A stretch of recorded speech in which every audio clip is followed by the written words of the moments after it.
Hi guys, welcome back to my channel. Today we'll be making abacha, also known as African salad, aka African salad. If this is the first time you're coming across this channel, you're welcome to my channel, and thank you all for my old subscribers. So guys, stay tuned, let's get started. Audio Jungle.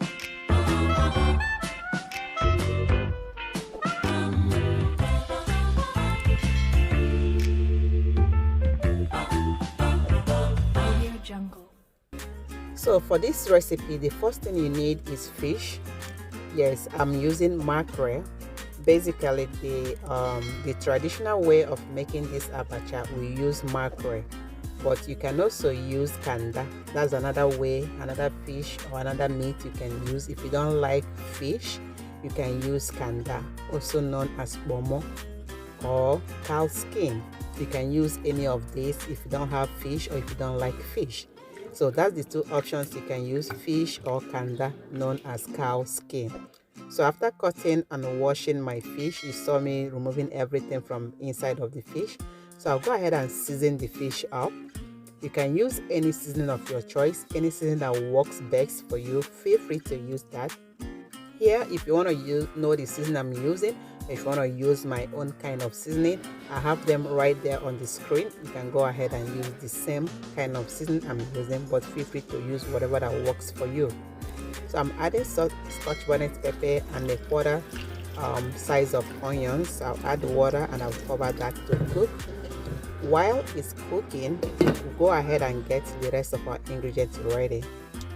And here I have my dried abacha, which is the African salad, the stuff we use to make the African salad known as abacha. So if you are from Nigeria or Igbo, you'll be familiar with this recipe. But if you are not, it might sound strange to you, but this is called African salad. So I soak them up in the water and I'll set it aside to melt or to get softened up a little bit. So in another bowl, I have my edible potash.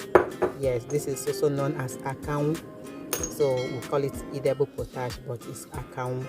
So I'll go ahead and add in some water to have it soak for a couple of minutes, maybe 3 to 4 minutes.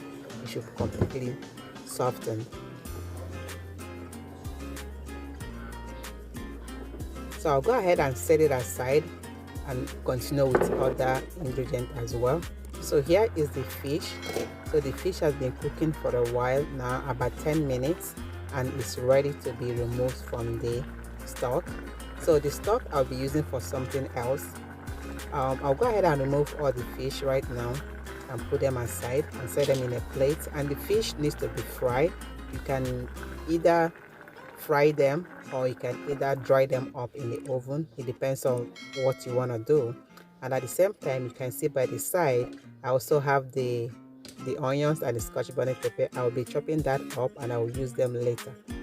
So here is the abacha. It has soaked up properly. I'll go ahead and wash that up.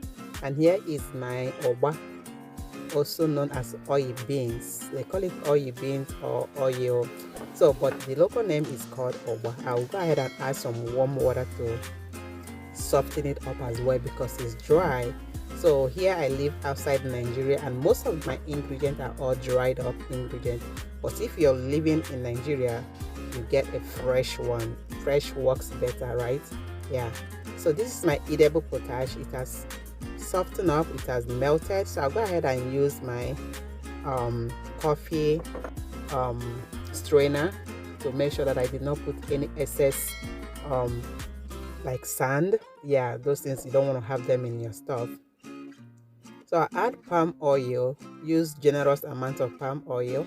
I'll go ahead and keep stirring that up. I'll mix and mix until everything is well combined and you see the color change gradually. So this is the color you should be aiming to achieve. So once I have that color the way I want it to be, look at that.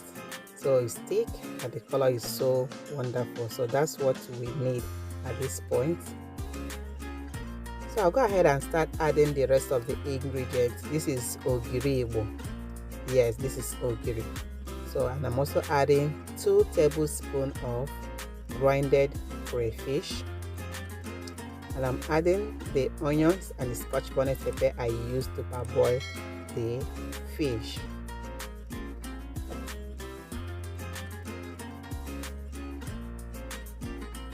So I'll go ahead and mix everything up until they are well combined, very much incorporated with each other, just like that.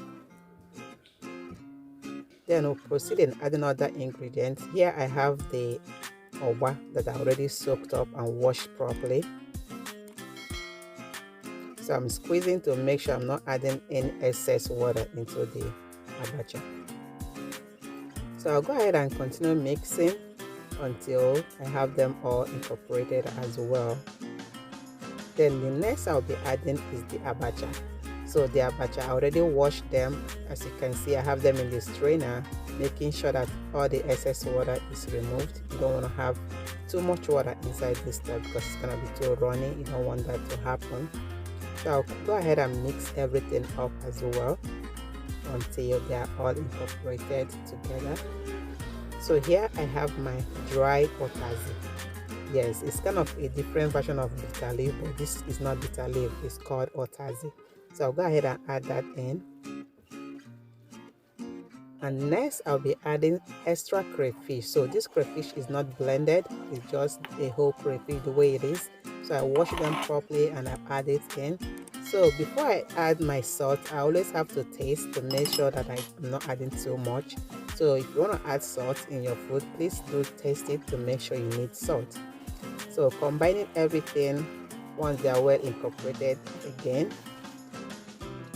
I have to taste again to make sure that I have enough salt or I have the taste that I'm looking for. And at this point, I think it's perfect. It's good to go. The next step is to garnish this. Voila, here we are. I have my fish that I already fried up, and I'm gonna go ahead and garnish this with some onions. You can garnish yours with whatever you want. So I'm also adding extra otazi. So this plate is just for me.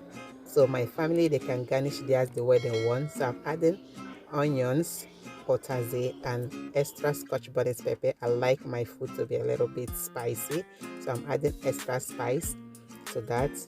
So this is what it looks like, and this is the end of this video. I hope you guys had fun watching me make this my abacha. This is like street abacha. You can, some people like to, like, after making the abacha, they will put it in the stove and then cook it for like a minute or so, but I don't like it that way. I like my abacha to be the way it is done when you're in Nigeria. So this is how I do mine.